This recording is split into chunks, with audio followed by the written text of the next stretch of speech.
smash, you squish, you mash, you chew you up for brunch, and finish you off for dinner or lunch. Munch, munch, dinner or lunch, munch, munch, dinner or lunch.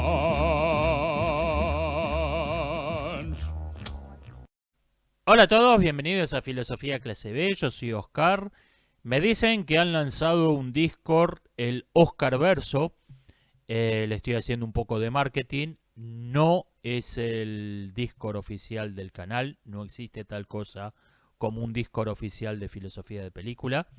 Los links a todos los sitios oficiales de este canal están en la descripción del video. Es un sitio que lo creó un fan, muchas gracias, y le estoy haciendo un poco de marketing nomás. Si quieren ir a darle un vistazo, suerte con eso. Me preguntan, ¿qué voy a hacer cuando Milei sea presidente y dolarice la economía? Voy a dejar de ir a las cuevas de cambio y voy a comprar en el chino con dólares directamente. Hay gente que cree que la dolarización significa que si vos ganás 100.000 pesos argentinos, vas a pasar a ganar 100.000 dólares. No funciona así. Si vos cobrás el equivalente en moneda local a 300 dólares, lo que va a pasar es que en vez de darte a fin de mes el equivalente en moneda local a 300 dólares, te van a dar 300 dólares. Vas a ir al chino y la leche, en vez de costar el equivalente en moneda local de $1, va a costar $1 el sachet de leche, y así todo lo demás. Eso es la dolarización. ¿Me voy a ir del país si gana Milei? O sea, si voy a huir antes de que Milei sea electo presidente y salga con un meca de 40 metros a destruir Buenos Aires, no. No están en mis planes eso. ¿Qué voy a hacer en los próximos 4 años? Más o menos lo mismo que hice en los últimos 4 años. Hay una cosa que va a cambiar, si depende del resultado de estas elecciones. Tengo un video en borrador, no lo grabé todavía, que lo voy a subir únicamente si gana Milei, que trata sobre el tema de por qué no surge en la política de hoy, por qué no surge nada realmente nuevo, por qué la gente no apoya nada distinto. Lo que pasa con eso es un problema de contexto. Si lo subo ahora, o si lo subo si gana el Frente para seguir robando 4 años más, y subo ese video, se interpretaría por el contexto, se interpretaría como un video de apoyo a Milei, y no precisamente estoy hablando de Milei, entre otros, de la coalición estamos todos de acuerdo. Lo voy a subir únicamente si gana Milei ese video. Ese va a ser el cambio más grande en mi vida en los próximos 4 años. Ya que tocamos el tema, he estado pensando, creo que Filosofía de Película va a seguir existiendo como un canal que surge, que sube contenido regular todas las semanas. Creo que va a seguir existiendo por algo así como un año más. Después no es que voy a desaparecer de YouTube, pero ya no va a ser no va a ser algo que le ponga la energía que le pongo ahora, porque no me quiero estancar, quiero ponerle energía a otros proyectos que por ahí me están empezando a interesar más que el canal de YouTube. Quiero ver esto como una fase. No como no quiero estar a los 60 años en un YouTube casi desierto subiendo videos todas las semanas para 20 seguidores que todavía quedan. No. Creo que más o menos para septiembre del año que viene, cuando el canal cumpla 7 años, va a ser el fin de este canal como un canal que sube contenido todas las semanas. Haré un directo cada tanto seguramente, pero os subiré un video hablando de algún tema que surgió y que me interesa hablar. Pero no va a ser un canal que suba contenido regular. Estoy hablando de acá a un año igual, todavía falta un montón. Puede pasar cualquier cosa en ese tiempo.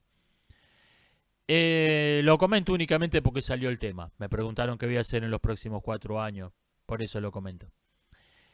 Em, Me preguntan qué pienso del golpe de Estado de 1973 en Chile. Creo que fue la expresión más clara del absurdo de cierta ideología que defiende el totalitarismo en nombre de la democracia. El mejor ejemplo, ya lo he citado varias veces, me parece que es la llamada paradoja de la tolerancia de Popper, que no es ninguna paradoja, es simplemente una incoherencia. No, no es una paradoja en el sentido lógico del término. Es una incoherencia. Popper defendía el totalitarismo en nombre de la democracia. Y vemos que esto en gente de ideas parecidas a Popper se manifestó claramente tras el golpe del 73. Por ejemplo, Milton Friedman le escribe a Pinochet, ustedes han sido muy sabios en la aplicación de estas medidas, de las medidas económicas que proponía Friedman. Hayek elogia a la dictadura chilena diciendo que son hombres educados, razonables y honestos que esperan que el país pueda volver pronto al orden democrático. Y con esta cita es curiosa porque hay gente que lo defiende a Hayek defendiendo a la dictadura de Pinochet, diciendo que esta cita se sacó de contexto, queriendo decir que se cita que llamó al régimen de Pinochet hombres educados, razonables y honestos, y no se añade que esperan que el país pueda volver pronto al orden democrático. O sea, lo malo no es apoyar un régimen fascista, eso está bárbaro. Lo malo es que ese régimen fascista pretenda ser el régimen definitivo y no que diga que su intención es pasar a un régimen democrático. O sea, esta defensa de Hayek creo que es tan reveladora del trasfondo de esa ideología como Hayek mismo, como la cita misma de Hayek. Y creo que con esto respondo también a quien me preguntó por qué no soy liberal. Ideas que hoy tendemos a considerar marxistas son en realidad anteriores al marxismo. Marx simplemente las adoptó y las incorporó a su sistema. En realidad vienen de la izquierda original, de la izquierda del siglo XVIII, principio del siglo XIX, de donde surgen varios movimientos políticos que comparten todos ideas parecidas. Una de ellas es el determinismo económico, que lo encontramos en el liberalismo, tanto como en el marxismo. Alguien me decía cuando hice algunas críticas, algunas ideas culturales de algunos políticos liberales, va a tener que arreglar la economía y todo lo demás se arregla solo. No, no es así. Que borre la economía es lo único que importa, todo lo demás es un juego de sombras. Esa filosofía se llama determinismo económico, es común al marxismo y al liberalismo. Yo no estoy de acuerdo con el determinismo económico. Yo creo que los hechos humanos están determinados por la economía, pero no solo por la economía. El mito del buen salvaje, que se manifiesta también de distintas formas. En el liberalismo adquiere la forma del Estado malo. Es la idea de que la civilización es algo intrínsecamente malo, el mito del buen salvaje, se convierte en el liberalismo en la idea de que el Estado es algo intrínsecamente malo. Y este es el origen de falsos sinónimos como liberalización, queriendo decir privatización, o economía libre, queriendo decir economía no regulada por el Estado. Estos falsos sinónimos son herederos del mito del buen salvaje. Necesitamos empresas privadas no controladas por el Estado, reducir el poder del Estado, o sea, para tener la libertad. Por ejemplo, el tráfico de esclavos de ultramar. Empresas privadas que operaban en aguas internacionales y no estaban sujetas a ninguna regulación. O sea, ese es el ideal que busca el liberalismo, el tráfico de esclavos de ultramar. Me llamó la atención que creo que fue Agustín Laje, le tumbaron un libro en Amazon y salió hablando de que esto es el autoritarismo del Estado, la censura estatal. ¿De qué Estado me hablas? Te tumbó, te tiró el libro, te censuró una empresa privada. Te censuró la gente a la que vivís elogiando, la gente a la que vivís apoyando. Esa fue la gente que te censuró. ¿Qué tuvo que ver el Estado con que Amazon te tumbe un libro? Eh, Después, desde luego, el marxismo añadió su propia cosa. Tiene el mito de la lucha de clases, que no existe en el liberalismo es individualista, que acerca mucho más al... Es la razón por la que el liberalismo está mucho más cerca de ideologías identitarias como el fascismo, y a su vez han generado, ha sido el germen de toda clase de ideologías identitarias, como el supremacismo negro, el feminismo, largos etcétera. Porque el mito de la lucha de clases lo acerca mucho más a la visión del mundo de una ideología identitaria como el nazismo, digamos, que no a la visión liberal por ser el liberalismo individualista.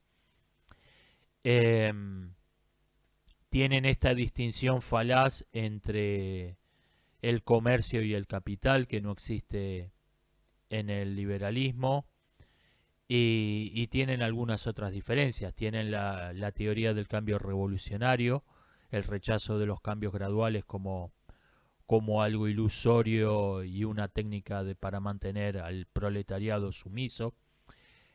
Todo eso es propio del marxismo, pero no nos olvidemos que son dos ideologías que surgen de un mismo tronco común.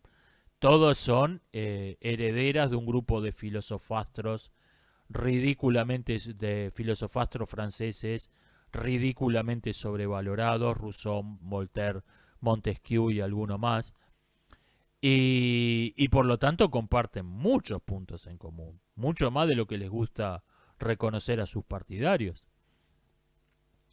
Por eso no soy liberal. O sea, me comentan que la chica de la miniatura en el video anterior, la que está literalmente vestida hasta el cuello, no parece ser mayor de 18 años. Y había gente muy preocupada por esto. ¿Alguien, por favor, quiere pensar en los niños? Es curioso cómo en nuestros días el solo hecho de decir que uno encuentra bella a una persona del otro sexo se ha vuelto problemático. Se ha vuelto algo que dispara alarmas, como si uno estuviera defendiendo algo nefasto por decir que le parece que una chica es bella. Es curioso esto. Me preguntan qué pienso de la muerte del líder de Wagner. ¿A alguien lo tomó desprevenido? Creo que es el típico caso de alguien que se creyó más importante, más poderoso de lo que era realmente, y se dio un buen porrazo contra la realidad. Me preguntan qué pienso de Oliver Anthony, el cantante folk norteamericano.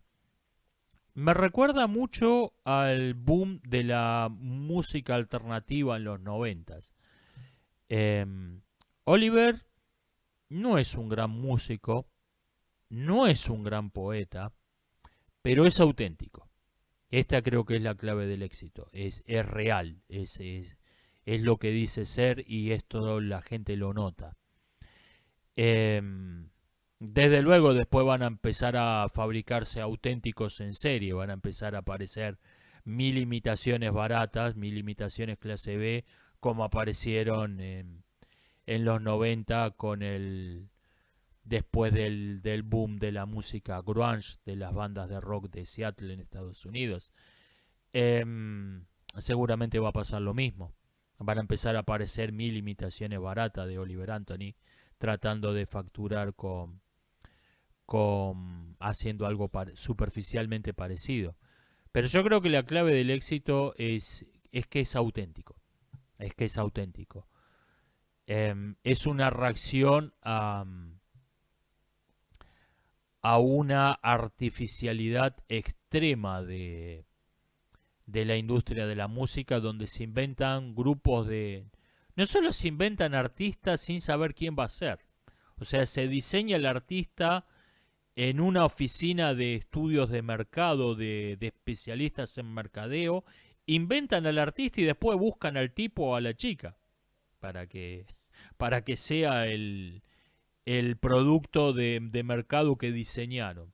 Eso es una artificialidad, pero bordea la producción en serie.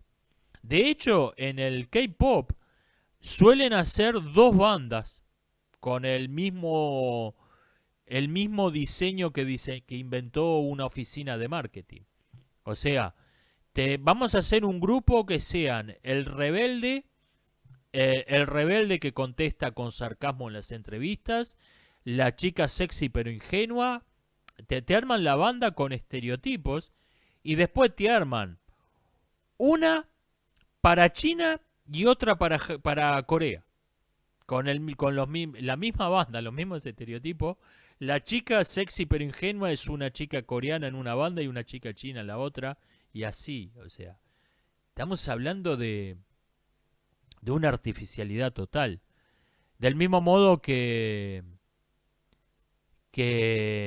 la música alternativa de los 90 fue una reacción al techno, a cantantes pop como Madonna, que eran hoy hasta por ahí, comparado con las cosas que se han hecho hoy, por ahí por lo menos eran, Madonna sabía cantar por lo menos.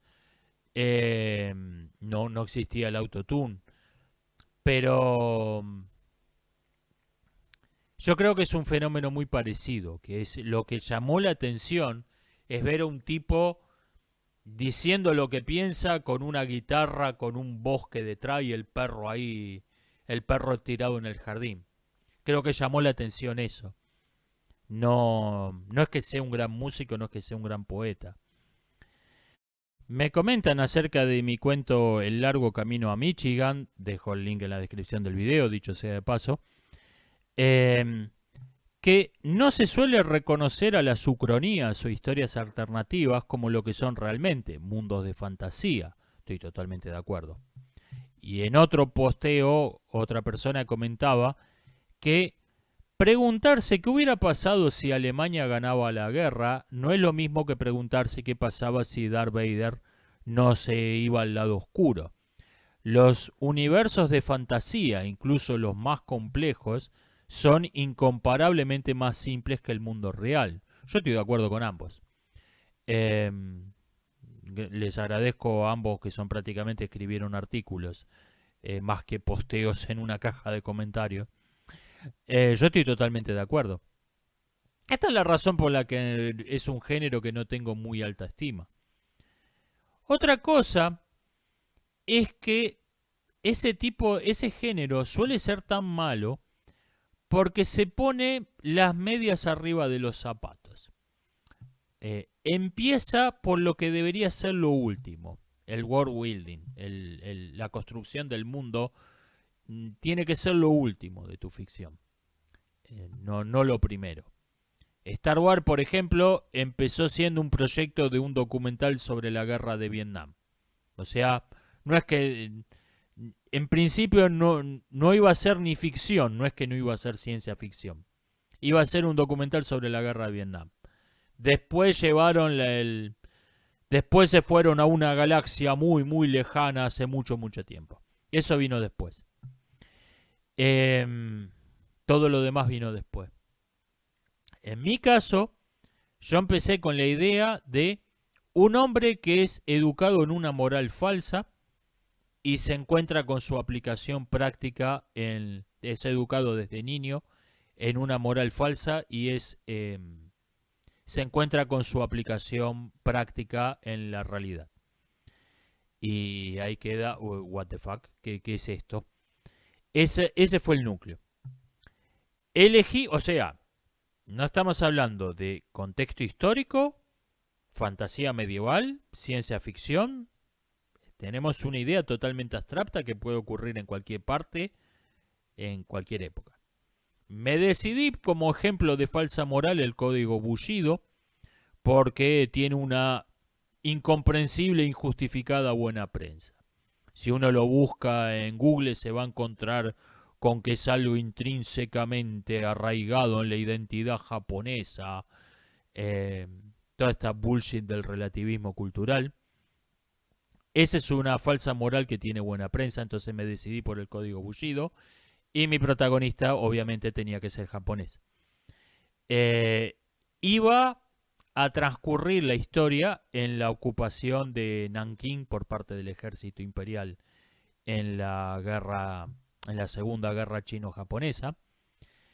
Y me encontré con que no me gustaba ambientar la historia ahí porque la ocupación de Nankín se ha vuelto un tópico, un talking point de la propaganda comunista en nuestros días. Entonces, no me gustaba llevar agua para ese molino.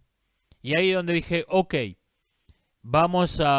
entonces vamos a ambientarla en una invasión a Estados Unidos, en una ficticia invasión japonesa a Estados Unidos. Ahí llegué a la ucronía, a la historia alternativa, pero no es algo esencial y no es algo que estaba desde el vamos en el proyecto. Y eso es lo que noto en la mayoría de las ucronías, que eso es lo primero.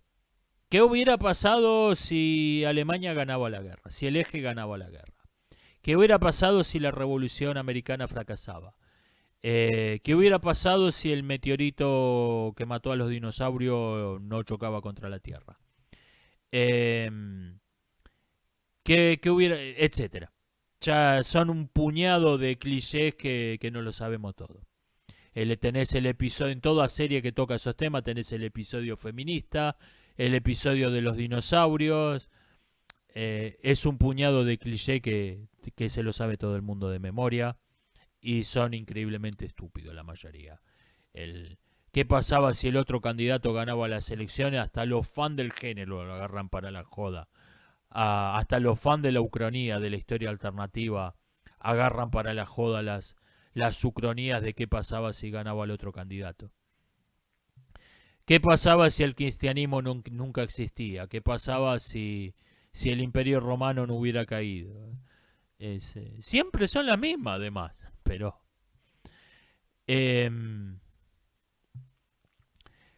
siempre son las mismas y no son interesantes porque tenés que partir para escribir una buena historia. Tenés que partir del héroe, tenés que partir de los personajes. El mundo viene después. La ucronía crea el mundo y después mete personajes en ellos. Cuenta una historia cualquiera en ellos. Es las medias arriba de los zapatos.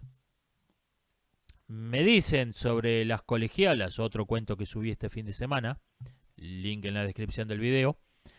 Me dicen que se parece mucho a un anime. Se parece a 1000. O sea, si usted cree que escribió un cuento original en 2023, es que está leyendo muy poco. Si usted cree que inventó una historia original, está leyendo muy poco. De hecho, ese cuento está lleno de easter eggs, de referencias a ficciones previas, que esto es común en el cine, pero raro en la literatura.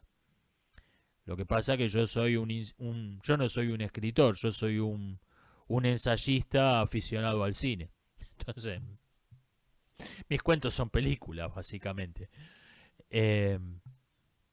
Está lleno de referencias de easter eggs ese cuento, a la invasión de los usurpadores de cuerpos, invasores de Marte, la facultad, la aldea de los malditos, los Skrull de Marvel. Está lleno. No tengo ninguna pretensión de ser original, porque nací en 1975. O sea, ya estaba todo escrito para esa época. Respuesta sí, debe haber 1000 animes con ideas parecidas. Me preguntan, ¿qué personajes del cine me parece que representan mis ideales masculino y femenino respectivamente? Porque he comentado varias veces lo nefasto que me parecen estereotipos como el personaje femenino fuerte, que significa en la práctica un personaje masculino interpretado por una mujer, o la visión degenerada y decadente de la masculinidad que tiene el cine de Hollywood en los últimos años o incluso en las últimas décadas, a partir de los mitad de los 80 por ahí en adelante. Pero ¿cuál es el ideal positivo? ¿Qué personaje de ficción del cine yo señalo y digo, esto es un hombre, esto es una mujer? Está interesante. La verdad que con el ideal masculino la tuve más fácil. Simplemente me tuve que ir atrás en el tiempo, antes de que viniera toda esta nueva ola en Hollywood. Podría citar varios ejemplos, pero me voy a quedar con uno, por ser conocido y porque ser el que me parece que se acerca más al ideal, que es el oficial Fletcher del Motín del Bounty.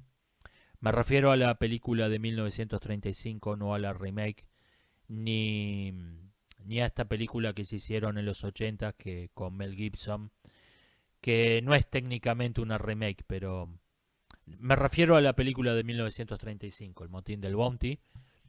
Creo que el oficial Fletcher representa el ideal de lo que yo considero esto es un hombre. Es un personaje que, exitoso dentro de su sociedad, es un oficial de la Marina.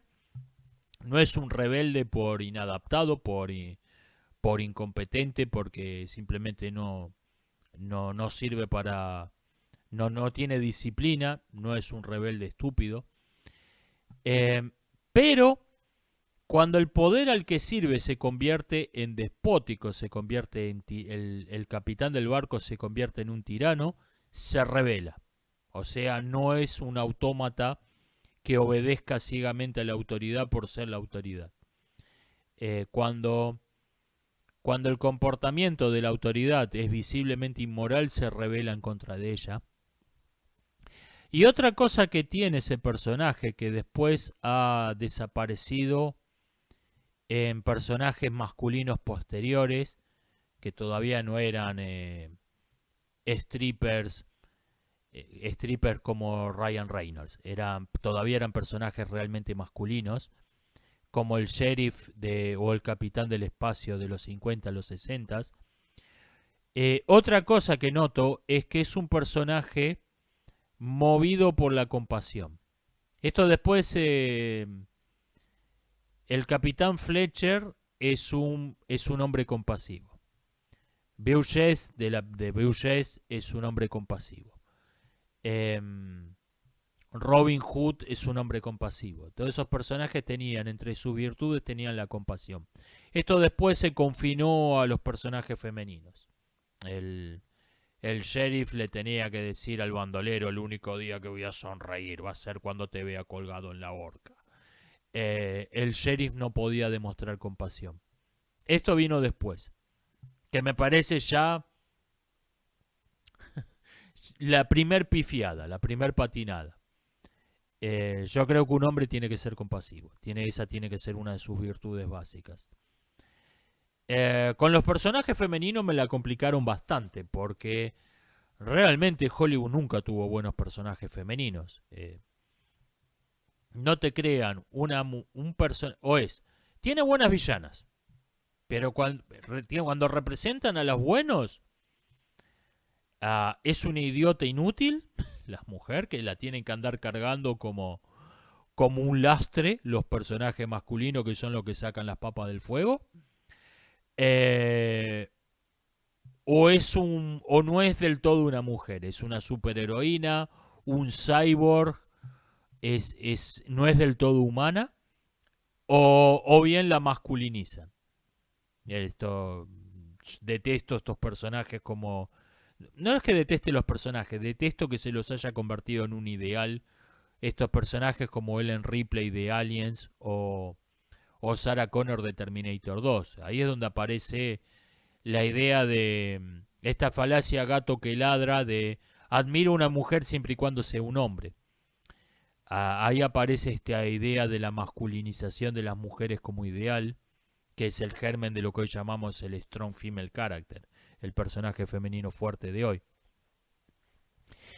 Alguien me comentó que había mencionado a Evelyn de La Momia como un auténtico personaje femenino. Sí, no estaría mal. Ese sería un buen ejemplo. Pero me voy a quedar con uno y realmente tuve que buscar mucho para quedarme con uno. Me voy a quedar con Francine del Amanecer de los Muertos.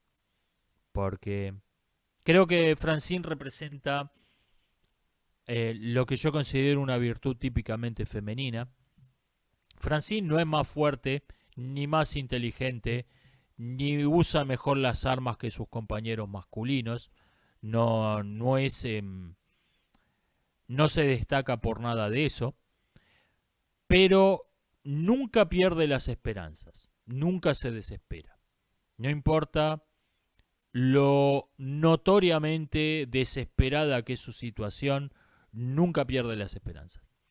Eso es lo que la diferencia de sus compañeros masculinos y esa me parece una virtud típicamente femenina. Así que me quedo con estos ideales y quiero, señalando personajes del cine que me parezcan, esto es un hombre, esto es una mujer, el oficial Fletcher del Motín del Bounty y Francine del Amanecer de los Muertos. Que por cierto, en la de ningún modo remake de 2004, la reemplazaron por una marimacho, por una strong female character. O sea, dicho sea de paso. Me quedo con esos dos personajes. Interesante pregunta. Me preguntan qué pienso de la ética kantiana. Yo le encuentro a la ética de Kant un defecto de base y que se puede resumir diciendo que no es kantiana, la ética de Kant. En su filosofía natural, en su filosofía de la ciencia, si se me permite el anacronismo, hablar de filosofía de la ciencia para referir a un autor del siglo XVIII es un poco rebuscado. En su filosofía natural, Kant critica los excesos del empirismo y del racionalismo. Señala, bueno, los empiristas dicen que el conocimiento procede de los sentidos por estas razones y señala las limitaciones y las fallas de esa filosofía. Los racionalistas quieren prescindir de los sentidos y depender por completo de la razón y señala las limitaciones y las fallas de esa filosofía. Y nos dice que lo que necesitamos es una especie de combinación de las dos cosas. Necesitamos una filosofía natural, empirista y racionalista al mismo tiempo. Y al mismo tiempo que no sea ninguna de las dos cosas. Esa es la filosofía natural de Kant. Ahora bien, cuando pasa a hablar de ética, su filosofía es, en su propia terminología, es racionalista. O sea, prescinde por completo de las emociones, prescinde por completo de las experiencias, quiere, bueno, tenemos un imperativo categórico de origen metafísico y todo lo demás se sigue por lógica de ahí. Es racionalista. En su propia terminología es racionalista esa ética. Yo pienso que lo que se necesita desarrollar es una ética realmente kantiana, una ética que no sea ni sentimentalista, que el sentimentalismo, o sea, el fundamento sentimental de los valores morales, eso se llama sentimentalismo, el fundamento sentimental de los valores morales ocupa un rol análogo al que cumple la experiencia empírica en la filosofía natural de Kant. O sea, una filosofía que sea al mismo tiempo sentimentalista y racionalista y no sea ninguna de las dos cosas. Yo estoy en esto. Estoy en eso, más complicado de lo que suena dicho en estas palabras. Estoy tratando de ir en esa dirección. Alguien me comenta que notó en las dietas y en los programas de entrenamiento deportivo cierta admiración por el hombre primitivo, por la prehistoria, ¿sí? Creo que hay una dieta que se llama, de hecho, la dieta cavernícola o la dieta primitiva. Parte del mito del buen salvaje, supongo. Esto es otra de tantas manifestaciones del mito del buen salvaje. Tenemos que volver a la edad de las cavernas, la civilización es algo malo, nefasto, la civilización nos enferma. Hay en Inglaterra, hay una fosa común donde están enterrados los cuerpos de un clan que cayó en una emboscada. Hay 45 esqueletos, pero hay una notoria desproporción entre hombres jóvenes y mujeres jóvenes, por lo que se supone que había alrededor de 5 mujeres más que fueron hechas prisioneras. Si suponemos que el clan añadimos las 5 supuestas cautivas, suponemos que el clan tenía 50 integrantes, cada uno de los cuales representa el 2%. Tenemos algunos datos estadísticos sobre la maravillosa y saludable prehistoria. La mortandad infantil era del 50%. Hay el doble de esqueletos de 0 a 12 años que de 12 a 24. O sea, la probabilidad de vivir más de 12 años era de un 50%. No hay ningún esqueleto de más de 40 años. La probabilidad de vivir más de 40 años era menor al 2%. La expectativa de vida se puede calcular en alrededor de 19-20 años. Esa era la expectativa de vida. Y por el hecho del faltante de esqueleto femenino de mujeres de 12-24 años, podemos suponer que las mujeres eran consideradas botín y no seres humanos. Esa es la maravillosa prehistoria saludable, nutritiva, igualitaria y libre de las complicaciones de la vida moderna que añora mucha gente. Ese era el buen salvaje. Me comentan sobre un meme que hice sobre Carlsen, que propuso jugar el mundial de ajedrez en 1 hora, 1 hora por jugador. ¿Qué es? A ver, estás proponiendo un torneo de semirápidas, un poquito más lentas. Alguien me comenta que en un sitio web se considera rapid, ajedrez rápido, 45 minutos más 45 segundos. Que son, si la partida dura 40 jugadas, estos serían 1 hora y cuarto por jugador. Sería más 15 minutos más de lo que propone Carlsen. Que de todos modos yo no estoy de acuerdo con este sitio web. Yo creo que esto 45 más 45 es ajedrez lento, no es rapid esto. Me preguntan cuál es el problema si el otro rival, los dos rivales tendrían el mismo tiempo, no es que uno tendría más tiempo que el otro.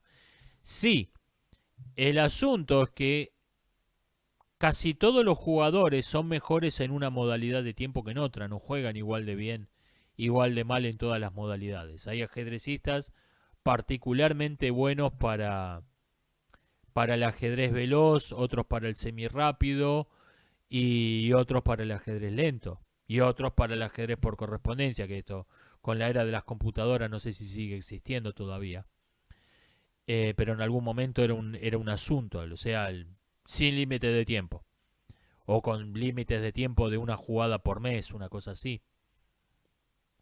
No sé si esto se sigue haciendo. No le veo mucho sentido, la verdad, hoy en día. Carlsen es muy bueno en el ajedrez lento. Fue campeón mundial varias veces. Pero es todavía mejor en el rapid. Es todavía mejor en 15 minutos, 1 hora. En esa modalidad de tiempo es todavía mejor. O sea, lo que está proponiendo, aunque lo quiera vender como no para hacerlo más atractivo, más interesante para el público, lo que quiere hacer es jugar una modalidad de tiempo que lo favorece. Este era el asunto, esto era lo que estaba parodiando. Esto ha sido todo por hoy, nos estamos viendo hasta la próxima. Is that for men today, they're getting a lot of conflicting messages on what they should be doing, right? You have one faction that is telling them that their masculinity is toxic, that it's sexist to open doors for a woman, and all these things equally as bad. And then there's kind of another faction that is telling them a couple of different conflicting messages. One is to abstain from doing some of the things that traditionally are masculine, like being aggressive in your career, growing as a professional. And then there's another faction that says, I'm just going to be blunt about it, like for lack of a better way to phrase it, like get money and bang bitches, basically, is like, that's kind of like the what I see across the internet of this masculinity. I mean, that's a good start though. Okay. What'd you say?